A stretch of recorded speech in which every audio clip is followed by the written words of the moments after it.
Jury.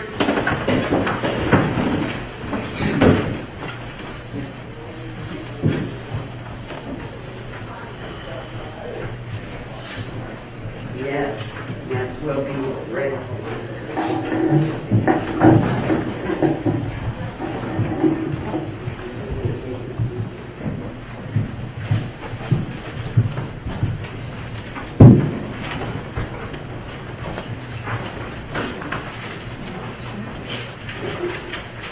The jury's present, and you may be seated. Good morning. Anybody become exposed to any outside information about this case while you were away from the court? No. Thank you. Ladies and gentlemen, You go with this, good evening. you're going to move it. Thank you. Both the state and the defendant have now rested their case. The attorneys will now present their final arguments. Please remember that what the lawyers say is not evidence, nor your instructions on the law. However, do listen closely to their arguments. They are intended to aid you in understanding the case. Each side will have equal time, but the state is entitled to divide their time between an opening argument and a rebuttal argument if necessary. State, you may proceed.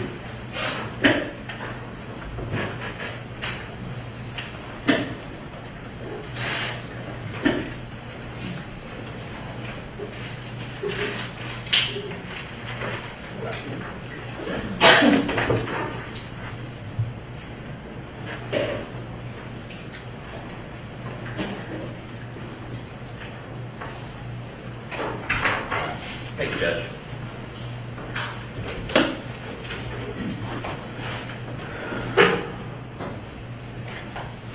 Good morning, ladies and gentlemen. Welcome back. It's not too cold in here yet today, not too hot, so I'm going to stay that way. I want to thank you first for your time and attention in this matter. You've been here going on 3 weeks now since you came in for jury selection, and you sat through a long jury selection process speaking with us about some of the legal principles that came up during this case. You sat through opening statements, the presentation of evidence, and it's no easy task to listen to evidence in a case like this. It's hard enough to come in and sit on a jury for a day-long petty theft case, let alone a murder case that's taken 3 weeks of your time. And you've had to see some unpleasant images and hear some unpleasant things that many of you, I'm sure, don't think about on a daily basis. And I also want to thank you ahead of time for the time and attention I know you'll give to this verdict. Thank you for following the law, which I know you'll do, and for applying the facts to the law. And going back, as I mentioned, to jury selection, we talked about some of the legal principles that now are going to come into play, such as reasonable doubt. That was something the judge talked to you about 2 weeks ago. He actually read you the jury instruction that day, and we talked a lot about reasonable doubt. And some of the things that came up was that reasonable doubt is not the same thing as beyond all doubt.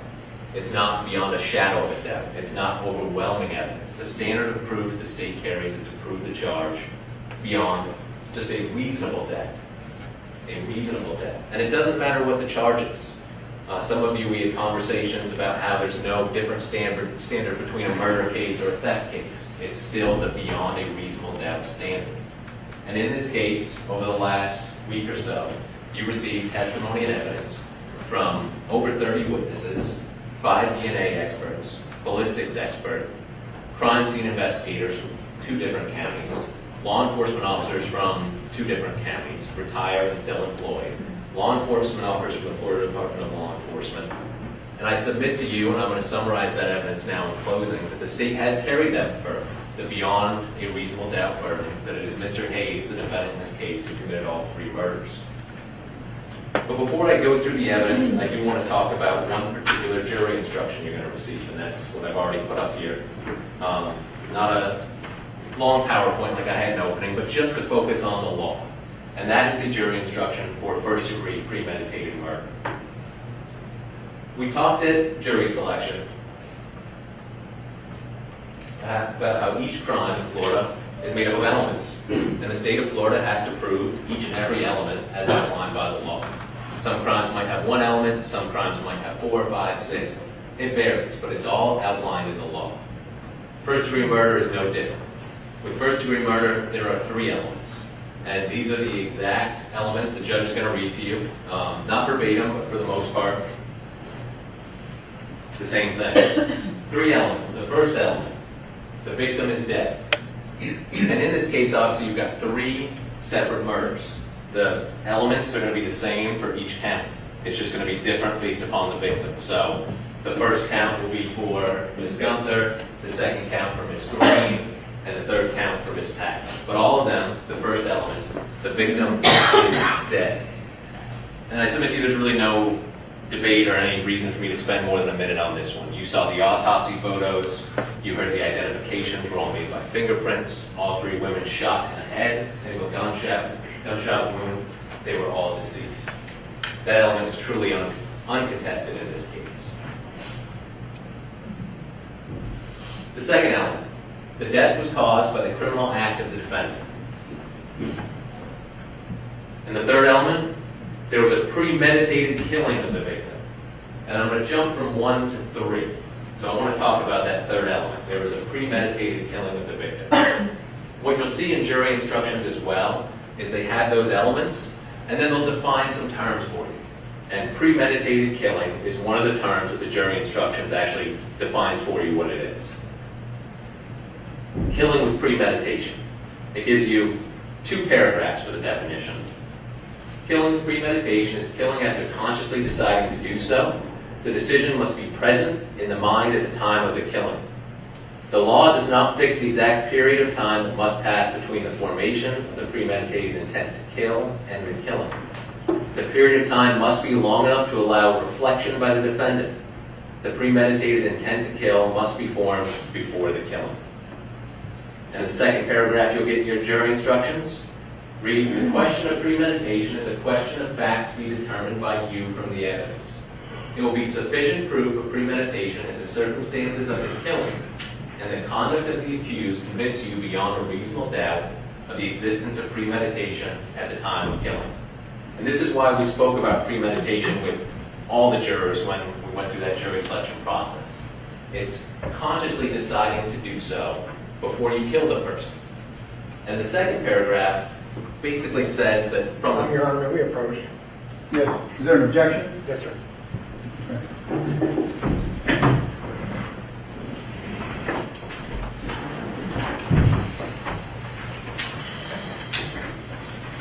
want to say that? Yeah.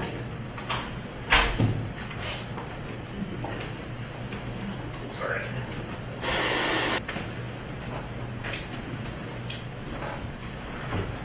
You may proceed. Thank you, Judge. As I was saying, the second paragraph of this instruction says that you can make that determination of premeditation from the killing itself, from the facts and circumstances of the killing.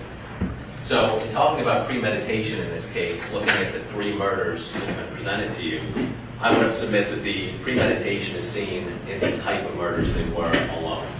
Single gunshot wounds to the head. This wasn't a situation where there was any signs of struggle, any signs of fights, anything like that. It was a single gunshot wound to the back of the head in 2 of the cases, front of the head in 1 of the cases, in a remote location where no identification is found. And they all happened in, as I'm going to repeat throughout this closing argument, strikingly similar fashion. I submit to you from those circumstances alone, this was a premeditated killing. The location speaks to it, the way the victims were left speaks to it, the way the murder was inflicted speaks to it. So I would argue that we approve premeditation beyond a reasonable doubt.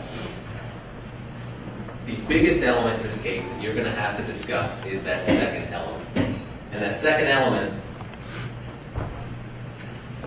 is kind of like I call it the identity element, more or less. Remember, we have to prove a crime occurred and that Mr. Hayes is the one that committed that crime. And that's what this second element is, that the death was caused by the criminal act of Mr. Hayes. Now, you have received a significant amount of evidence in this case. And I want to touch on really the 3 biggest pieces. One is just, as I said a moment ago, the striking similarity between these homicides. Almost akin to a signature on these 3 homicides. They're so similar. And that's kind of where the Williams rule evidence comes into play. Whenever I mention the Williams rule evidence, I'm talking about the evidence from Palm Beach County involving Rachel Bay in 2016. And remember, as the judge told you, Mr. Hayes is not on trial for that case. But it is relevant for you to consider in terms of the motive, the intent, the identity, a common scheme or plan, absence of accident or mistake, or opportunity. And in this case, it's relevant to show intent, that premeditation, another murder done in the same fashion, of the same victim, in the same location. It's relevant to show identity, the prevailing similarities between all 4 victims in all 4 cases. It's relevant to show a common scheme or plan. And it's relevant to show opportunity. These are 4 victims who were all engaging in prostitution to some extent. And the reason that is important is not so much the fact that they were or were not engaging in prostitution, it's that they were easy targets. I mean, these are women who are engaging in this activity. They are willing in this activity to be alone with men in secluded locations. They can be picked up easily in areas off of the street or off of the internet. And they almost have to be trusting of the person they're going with. They're not engaging in these acts with the defendant or with a John in a highly populated area. They're willing to go after a field. They're willing to go in an alleyway. They're willing to go a beeline highway. These women were easy targets for Mr. Hayes. They were all in close proximity to where Mr. Hayes lived. You saw the map. All these women in Daytona Beach were either last seen alive or found dead in the US 1 area within a stone's throw from where Mr. Hayes was living. Miss Bay down in Palm Beach County frequented an area of high prostitution within a stone's throw a few miles of where the defendant is living as well. So the evidence goes to opportunity. And considering all 4 together, Palm Beach and the 3 murders here in Daytona Beach, there is that unique aspect of all of these cases. They're all female victims. They all are easy targets. They're all engaging in prostitution at some level. They're all found naked at the crime scene, all face down at the crime scene. They have no identification or any way to say this is them. And I'm not just talking about a Florida ID or a driver's license. No bank cards, no debit cards, no nothing. They have nothing to say who they are, except for eventually determining who they are by their fingerprints. They all had narcotics or a controlled substance in their system. They're all left in secluded areas which would avoid detection. And all of them, as I said, were in a county and close locations where the defendant lived. Now, this first group of facts, this doesn't say who committed the crime, but again, it goes to that unique similarity between these murders, showing these are all probably committed by the same person. But of course, there's more evidence you heard on top of that, and that is the ballistic and DNA evidence you received in this case. And I want to start with the ballistics, because the ballistic evidence proved that the same firearm was used in these 3 murders in Daytona Beach, and that the same type of firearm was used. And you have to look at all 3 together, because in each case there was a different part recovered and different conclusions regarding what law enforcement could draw from that evidence. You have the first crime scene, which was just the bullet that was recovered. The second crime scene, you've got the bullet and the casing. And the third crime scene, you have the casing. Now you heard from Dr. James Fulcher, who, importantly for the ballistic evidence, told you that the same type of medium caliber firearm inflicted these wounds. It wasn't a .22. It wasn't a rifle. It wasn't a high caliber weapon. It was a medium caliber firearm that killed Miss Green, Miss Gunther, and Miss Patton. And he concluded that based upon the entrance wounds to the heads, the measurement, the diameter of the entrance wounds. And he concluded that based upon the injury that was inflicted by the bullet. Remember, the defense crossed a lot on Miss Patton about what type of caliber weapon it was that inflicted that injury. And Dr. Fulcher said it was the damage internally that it had to be a medium caliber. A .22 would have stayed in the head most likely. It wouldn't have even exited the woman's head because of all the cartilage and other things down in the bottom of her head. So that's the first piece of ballistic evidence. Medium caliber weapon inflicted all 3 murders. And then you come to the crime scene for Miss Gunther, where law enforcement recovered a .40 caliber bullet underneath Miss Gunther in her clothing. That bullet was sent off to Omar Felix at the Florida Department of Law Enforcement. He put it under a microscope and determined that it was fired, or it had 5 grooves. 5 grooves with a right twist. So Mr. Felix did his research, went on some forums that he shares with other ballistics experts to try to find out what gun would have left this type of impression on a bullet. Remember, it's the actual barrel of the gun. As that bullet passes down the barrel, it twists or is spun up before it exits the barrel. And that's when those unique impressions are left. And Mr. Felix has trouble finding what gun would have left this. So he digs a little bit deeper, does more research, contacts colleagues, and eventually he learns in 2005, 2006, there's one single type of automatic firearm that would leave those markings, those 5 grooves with the right twist. And that is a Smith & Wesson 40 caliber VE semi-automatic handgun. And then moving to the Julie Green crime scene out of Bayberry Lakes. Law enforcement recovers, this time, as I said, the projectile and the casing from the crime scene. And both these items in close proximity to where Ms. Green was found dead. Mr. Felix again looks at the bullet, the projectile. Same thing, 5 lands, 5 grooves, twist right. Had to have come from a Smith & Wesson 40 VE semi-automatic handgun. He looks at the casing as well. And I'm going to get to the comparison of the 2 casings in a moment with the third crime scene. But remember that the casing was stamped. So on this type of ammunition, there's actually a stamp onto the casing that says Federal. Federal. And that's important because Federal is the stamp used by American Eagle Ammunition. American Eagle Ammunition, which of course was purchased by Mr. Hayes in December of 2005, is stamped Federal. So then we get to Ms. Patton, where they recover another casing.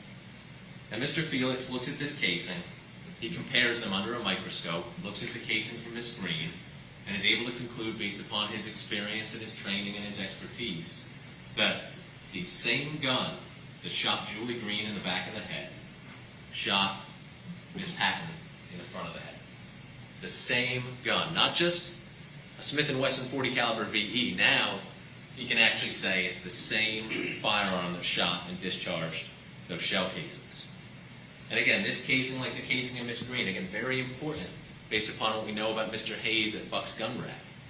The casing was stamped Federal. Again, American Eagle Ammunition used at this crime scene. So the evidence paints a clear picture about what type of gun was used and that it was the same gun. But there's also, as I said, the fact that Mr. Hayes made these purchases in December. Specifically on December 2nd of 2005, you saw and heard from Nelson Buckwall from Buck's Gun Rack. You saw the purchase slips. They're in evidence. You can look at them when you're deliberating. It's got Mr. Hayes' name, birthday, address, all that information on there. He bought the same type of gun used to murder these 3 victims. He bought the same type of ammunition found at the crime scene of the 2nd and 3rd victims, the shell casings. American Eagle, full metal jacket ammunition, which was stamped Federal. And the homicides, these similar murders, did not begin until after that gun was purchased. So the gun's purchased on December 2nd. Before that, there's no dead, naked women in the middle of nowhere shot in the head in this fashion. They start... Objections made to this.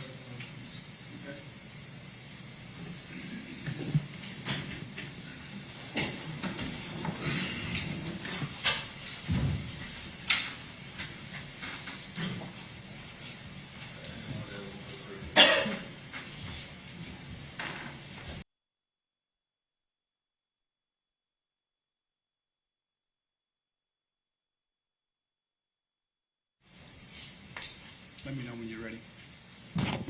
Hi, ladies and gentlemen. You are to rely on the evidence that is part of the case, not evidence that hasn't been presented to you. You may proceed. As I was saying, ladies and gentlemen, the jury, the first murder in this case has been presented to you of Ms. Gunther did not happen until after the defendant purchased that firearm at Buck's Gun Rack on December 2nd of 2005. And you heard testimony about what law enforcement did with this information when they had it back in 2006. You heard from one of the higher-ups on the task force, Jack Bisland, who told you how they went about their investigation with that information regarding the Smith & Wesson 40 caliber. And you heard from Detective J.J. Warren, who talked to you about what he was actually doing. Remember, Detective Warren told you one of his jobs was he would get the lists of purchasers of the Smith & Wesson 40 caliber VE. He would go out in the field and make contact with individuals who purchased that type of firearm. He would talk to them about their firearm, confirming that they had purchased it, and he would ask them if he could test fire the firearm. They could take it for the day, take it out to a gun range, shoot off a couple rounds, and then return the firearm to the person. And you heard that Mr. Hayes was on this list, of course, because he purchased the firearm on December 2nd of '05. And you heard that Mr. Warren went and talked to Mr. Hayes. Now keep in mind what Detective Warren also told you they did not talk about. Because Detective Warren told you that they purposely were not giving a lot of information about the case. Law enforcement wanted to keep some things close to the vest. They didn't say they were investigating 3 murders that happened in Daytona Beach. He didn't say that they were collecting these cases to compare them to a murder weapon. He kept it very generic because he wanted people to voluntarily give up their firearm and not have them become concerned because of the type of investigation. So he goes to Mr. Hayes. He asks, did you buy the gun? Mr. Hayes tells him yes, bought the gun. Doesn't tell any facts about the case or any details, and just asks, can we borrow the gun? Do you have it for us to test fire? And Mr. Hayes tells J.J. Warren, don't have the gun. I gave it to my mother. With that piece of evidence, I want you to really look at that closely when you're deliberating. And think about and ask yourselves, why would Mr. Hayes lie? Because we know he was lying. The evidence was clear. You heard from his mother. She never got gifted a gun. Not back in '06. She'd never been gifted a gun by her son. So why, when he has so little information, and law enforcement is not sharing a lot of facts about their investigation, when Mr. Hayes, a criminal justice major, lie about where his gun was? And the answer is a logical one, and that's something the jury instructions will tell you. Your common sense does not get left outside the courtroom, and common sense says one thing. He lied about the gun because he knew what the police were investigating. He knew why they were there. He knew why they were looking for this gun, and he knew if he gave up that gun, that was it. He was caught. They'd have the murder weapon in their possession. That's why he lied to law enforcement. And that's why 6 months later, so we go from March, my math's wrong, 9 months later, going from March to December, that's why Mr. Hayes then files this police report down in Riviera Beach, that his gun was stolen. So he's disconnecting himself from that gun at that point. Police know that he bought it. He's on the list for purchasing it, and now he files his stolen firearm report, and he's disconnected himself from that weapon in a very suspicious and questionable manner, leaving, according to Mr. Hayes, this semi-automatic gun, which you saw a picture of what it looked like, or would have looked like, bright silver on the barrel, black handle, in plain view on the floorboard in his car, unlocked car in a high crime area. He's disconnecting himself from the gun. And that brings me to the second piece of evidence that proves that this was Mr. Hayes who committed these 3 murders. The third piece of evidence, and that is the DNA evidence. As I said in opening, you were inundated with DNA experts. We called 5 DNA experts. We called one of them twice, so you heard a lot about DNA. You heard from Emily Varan. Emily Varan was the original case agent who worked this case for FDLE back in '05 and '06, so she's the one who got the original submissions. She's the one who got all these buccal swabs over the years. And she worked that evidence up until, I think she said, 2013, 2014. And after receiving the sexual assault kit from the first victim, from Ms. Gunther, she told you how she processed that evidence, how she examined it, how it got to her lab, and she told you what she found based upon her processing of that evidence. She told you she found semen on the oral swabs from Ms. Gunther. She told you that she also found a complete DNA profile.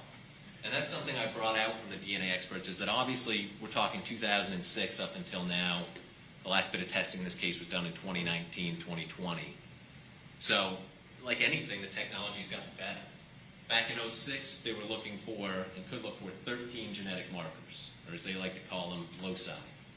That's what these kits allowed them to get when they would extract and quantify the DNA and look for a foreign profile. And Ms. Rand found a complete profile, not a partial, a complete foreign male DNA profile at all 13 genetic markers. And what she did was she placed that information into the combined DNA index system. Another thing you heard a lot about, commonly referred to as CODIS. And you heard about how CODIS can match up cases or match up suspects who might be in CODIS because they commit a felony or something like that. But it can also match up, like in this case, 2 unsolved cases where the same DNA is found at both crime scenes. And then also Ms. Rand looked at Ms. Patton's DNA evidence as well. And on Ms. Patton, on her vaginal swabs, she located a mixed profile, a mixture between Ms. Patton and an unknown person. And she found data for the unknown person at 8 of those genetic markers. And importantly, at the 8 genetic markers she found, it was consistent with the same genetic markers from Ms. Gunther, leading her to say that these foreign profiles are consistent at all the markers I found data from. After Ms. Moran completes her work, they've got that complete profile. And the investigation goes forward. And you heard from detectives and analysts about the hundreds of swabs and leads and tips that were done, and the hundreds of DNA samples that were sent to the lab to be processed. And there was never a match to any of those samples. There was never until 2016 any type of CODIS hit to any known person who was in the CODIS database or to any other crimes here in Florida from the CODIS database. Nothing. But in the interim, you had the murder of Rachel Bay. In 2016, you had Rachel Bay's murder, and you had more DNA evidence and more DNA testimony you heard about. And in that case, you heard from Miss Stacy Brenner, who talked to you about the DNA work she did. And Miss Brenner looked at a bunch of swabs. In that case, you not only had the swabs from the sexual assault kit, you had the swabs from the hands, tops and bottoms, swabs from the legs, swabs from all over her body submitted. And in that case, a profile shows up in 2 spots, consistent with each other, this profile. One on the genital swabs, or vaginal swabs from Miss Bay, showing the mixture of Miss Bay and an unknown male. And the back of the left hand from Miss Bay. And the back of the left hand is very important. Remember why they decided to swab her hands. Those photographs from the crime scene where Miss Bay is very clearly and obviously dragged to her final resting spot on the side of the road. She's not carried, she is dragged. She's got injuries consistent with being dragged, and her hand in the photographs is still in a position as if it had been dragged. And they find DNA on the back of the left hand, a mixture of 3 sources, but one of them consistent with the DNA that was on Miss Bay's vaginal swabs. And they do the same thing FDLE does. They use CODIS as well. And they put that foreign profile, that foreign information they have, into the CODIS database. And as you now know, this creates this hit in December of 2016, where law enforcement learns from their respective laboratories that there's been a match between their case and another case. And it leads to this joint effort from Daytona and Palm Beach to go through this genetic genealogy process, to give it a shot. Because it's been 13 years at this point, or 10 years, going on 11 and 12, and Daytona has not found anybody that matches the DNA. So they try something new, they try something novel. And that's been used in other cases throughout the country. And they're able to use that database, able to use the additional laboratory, Parabon.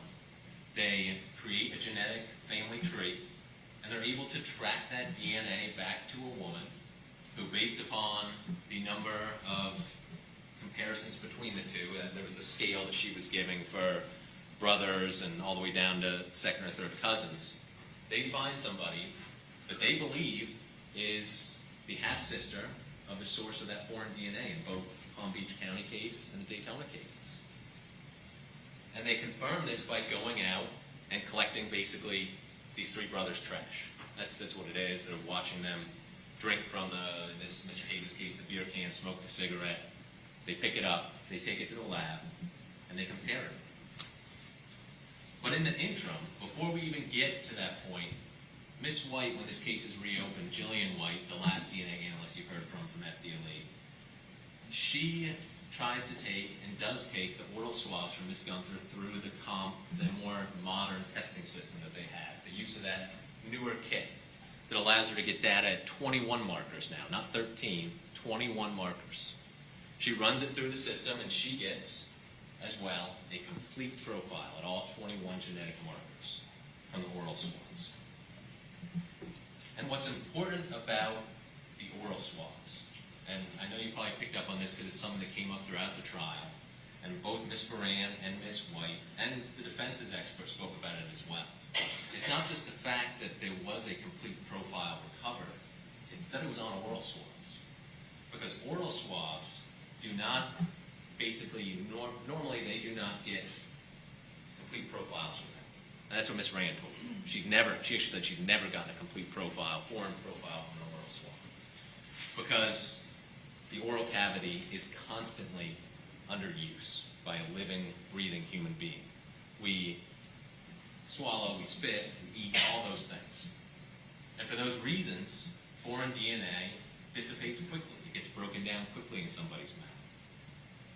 Ms. Moran and Ms. White testified that in their experience, 6 hours is about as long as you will expect something to persist.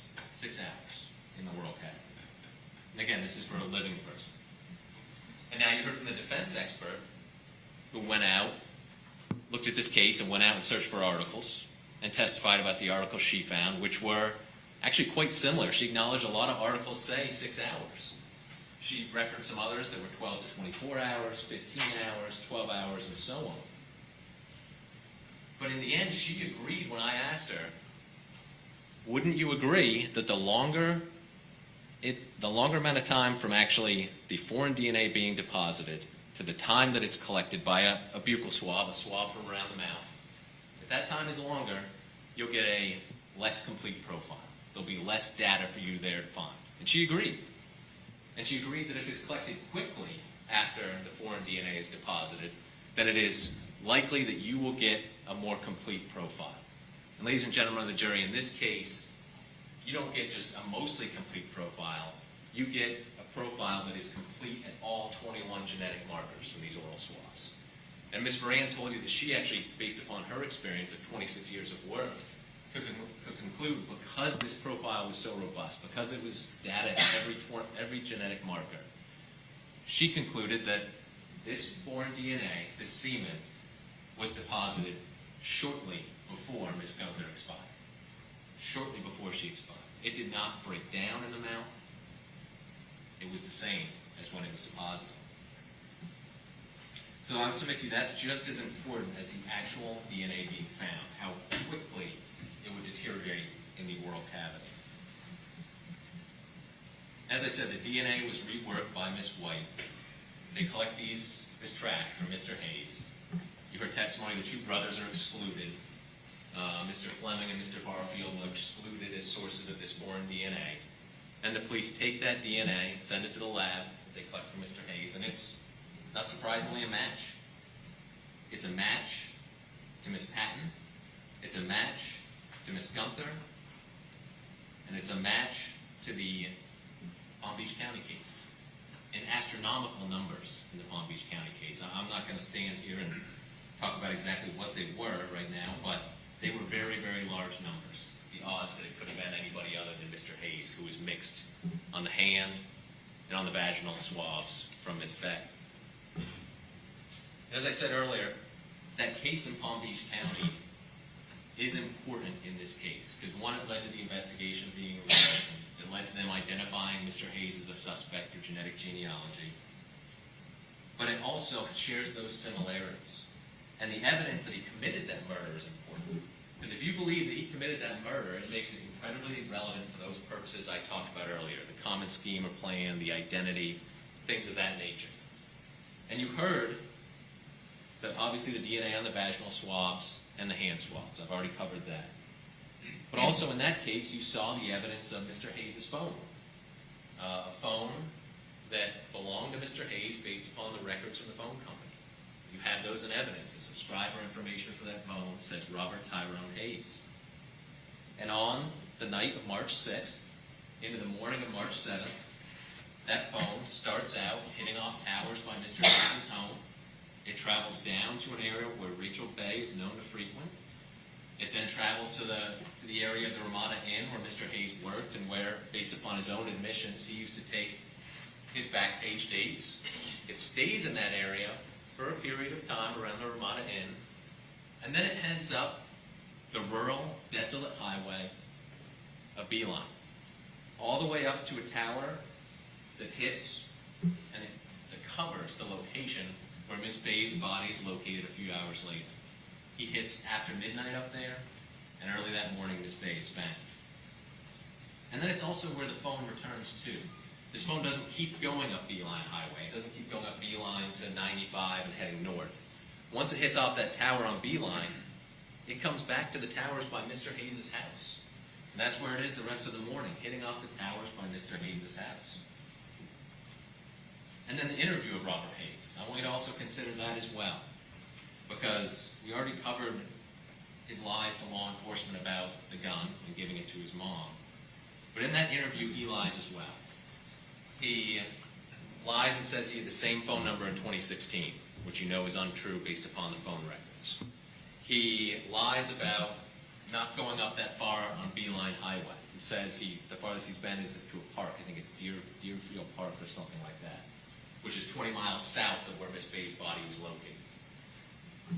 He's shown photographs of Miss Bay. And he's not shown one, he's not shown two, he's shown multiple photographs by law enforcement. And he is familiar with her. Remember, he acknowledges, I've seen the posters. I've seen the posters around town. And even though his DNA is found on her vaginal swabs and on the swabs of her hand, he denies knowing her. He denies ever having contact with her. He tells them, I don't know this woman. And he also tells the police that he's only been using prostitutes since 2012, which we know is not true based upon the evidence in Daytona Beach where his DNA is found. He says he always uses condoms with prostitutes, which from the evidence is not true based upon his semen being found on 2 dead women in Daytona Beach and on the woman here down in Palm Beach County. And he denies knowing. Over and over, he denies knowing with Miss Bay. So I ask you to consider that as well. And again, it's the lie, but why is he lying?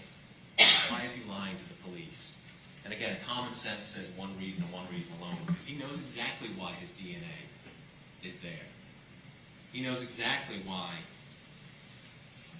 he's not giving out his phone number, the right number. He's a criminal justice major. He understands how the criminal justice system works based upon just graduating with that degree from Bethune-Cookman in 2006. So in your deliberations, as I said earlier, please consider the Palm Beach County case for the purposes that I discussed with you here, and the purposes that the judge discussed in the instructions that he gave. For that common intent, that identity, that unique signature of how the crime was done and who it was done to. I submit to you, based upon the ballistic evidence, the DNA evidence, the similarities between these crimes, the state has proved that second element in the jury instructions, that the death was caused by the criminal act of Mr. Hayes. And I want to finish by just talking to you about the timeline of these cases here in Daytona. As I already discussed, we know the defendant purchased this gun on December 2nd. 2005. Within 4 weeks of that, this monthly cycle started, where each month a naked woman would be found in a desolate area, or a private area, dead, single gunshot wound to the head, no clothes, no ID, known to be a woman who might engage in prostitution. Laquetta Gunther on December 26th, Julie Green on January 14th, and then Iwana Patton on February 24th. 3 months, three dead women. And after Miss Patton, that was it. Now there were these 3 women for 3 months. So I want you to ask yourself, why was Miss Patton the last person? What was the other bookend? I mean, one bookend was the purchase of the gun, these monthly murders started after Mr. Hayes purchased the gun. The other one is the contact with J.J. Warren on March 21st of 2006. On March 21st of 2006, Mr. Hayes was confronted with the fact that law enforcement was close. They were very close. And so it stopped. It ended at that moment. He would not risk using that gun again.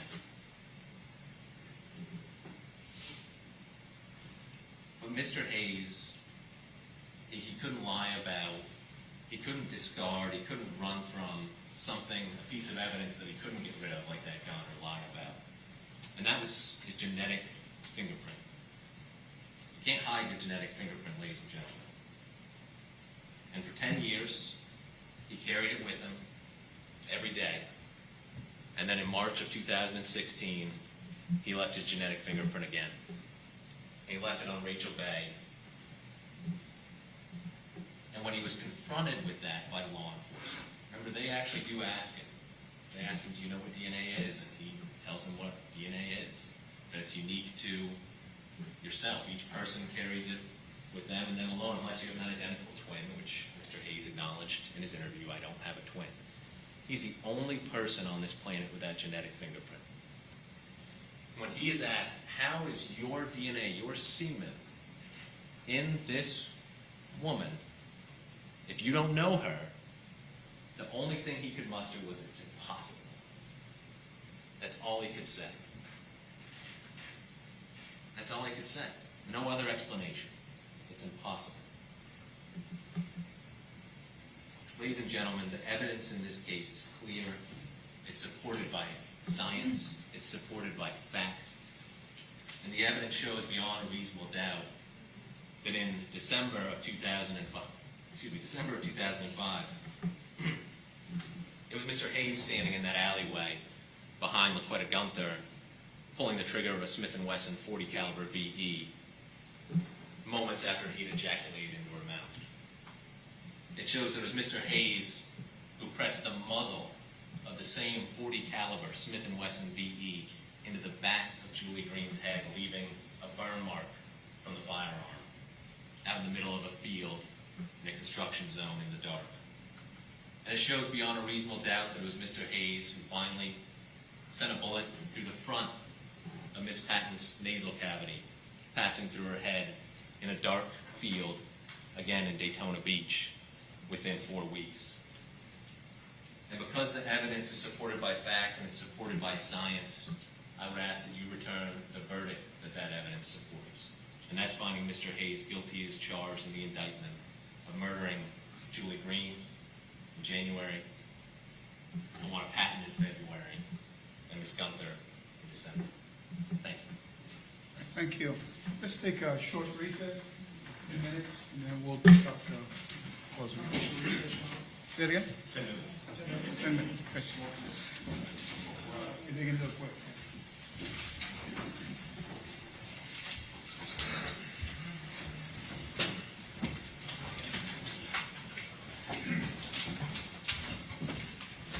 You already turned off the witness?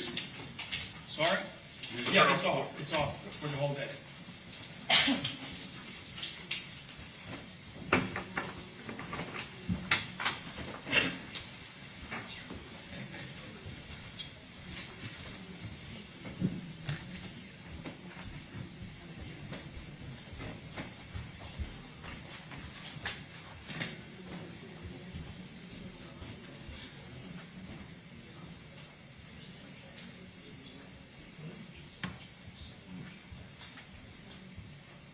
Okay, we'll be in recess.